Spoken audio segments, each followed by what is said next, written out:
বিগত 15টা বছরে বা বিভিন্ন সময়ে সরকারের থাকা সত্ত্বেও পুলিশ, গুন্ডা, দুর্নীতিগ্রস্ত দুর্বৃত্তদের হাতে এই তামান্না, আনিস, দেবুদাস, উষা দাস সহ এই পশ্চিমবঙ্গের অসংখ্য আমাদের কর্মীরা, সাধারণ মানুষ, তারা খুন হয়েছেন, জখম হয়েছেন বিভিন্ন সময়ে।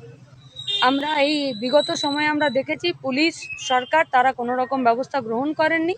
তাই এই সমস্ত অসমাপ্ত যে সমস্ত কেসগুলো ছিল, যেখানে বিচার পায়নি, খুনিদের শাস্তি হয়নি, আমরা সেই সমস্ত খুনিদের শাস্তি এবং বিচারের দাবিতে যাতে তারা যথাযথ শাস্তি পায় সেই শাস্তির দাবিতেই আমরা আজকে মুখ্যমন্ত্রীর কাছে, আমাদের বিধায়ক বলেছেন, ডোমকলের কমরেড মুস্তাফিজুর রহমান, তিনি বলেছেন আমরা সময় পেয়েছিলাম, সিএম সময় দিয়েছিলেন, আমরা সেই বিচারের দাবিটাই তার কাছে করেছি।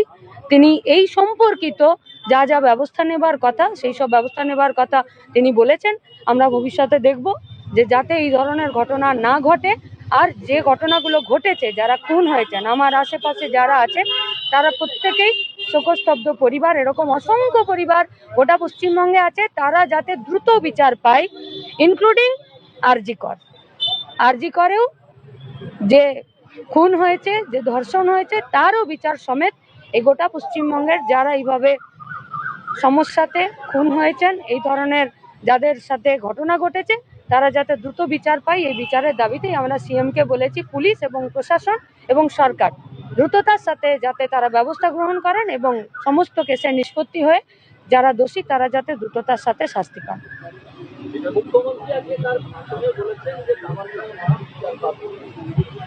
আমরা চাইবো গোটা পশ্চিমবঙ্গের তামান্নার মা, আনিসের বাবা, দেবুদাস, উষা দাসের ছেলে, কামদুনি, এই সমস্ত শুরু করে গোটা রাজ্যে অসংখ্য এই ধরনের ঘটনা আছে যা মিডিয়াতে ততটা সামনের সারফেসে আসেনি।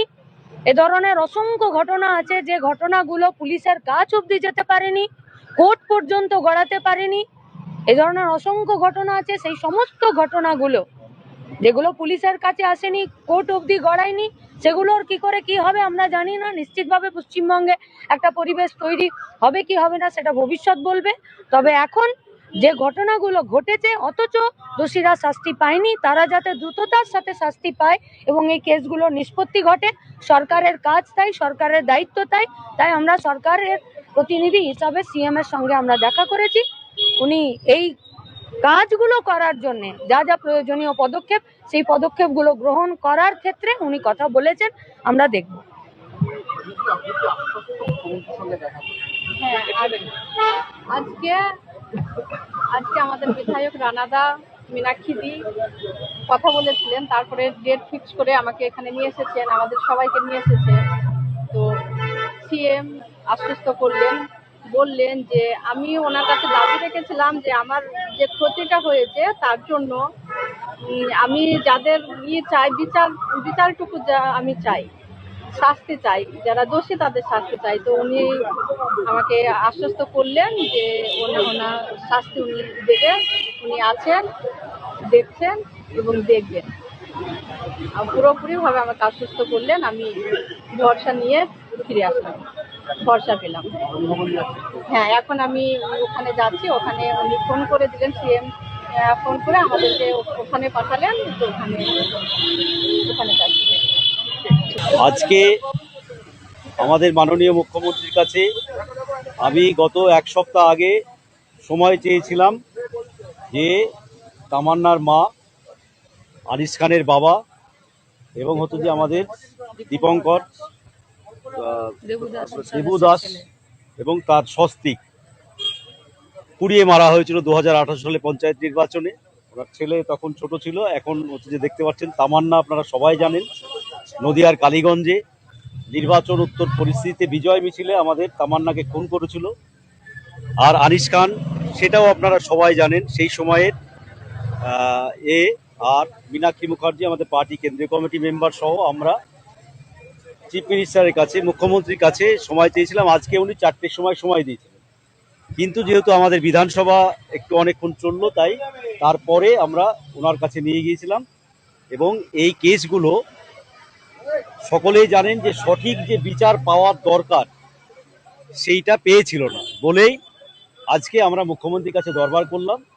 উনি খুবই সহানুভূতির সাথে বিষয়টা দেখার আশ্বাস দিয়েছেন আমাদেরকে, এবং তামান্নার মার সঙ্গে আলাদাভাবে কথা বলা, আনিস খানের বাবার সঙ্গে, দীপঙ্করের সঙ্গে আলাদা আলাদাভাবে কথা বলে যা বিষয় আছে, এবং আমাদের দলের নেত্রী হিসাবে মীনাক্ষী মুখার্জি আমাদের সাথে ছিলেন। তিনি এই 3টে কেসই না, গোটা রাজ্যে আরও এইরকম অসংখ্য কেস আমাদের আছে, সেই বিষয়েও আমরা যে মুখ্যমন্ত্রীর কাছে আবেদন রাখলাম যাতে সেই কেসগুলো যে রিওপেন করা হয় এবং যাতে আসামিরা যারা দোষীরা শাস্তি পায়।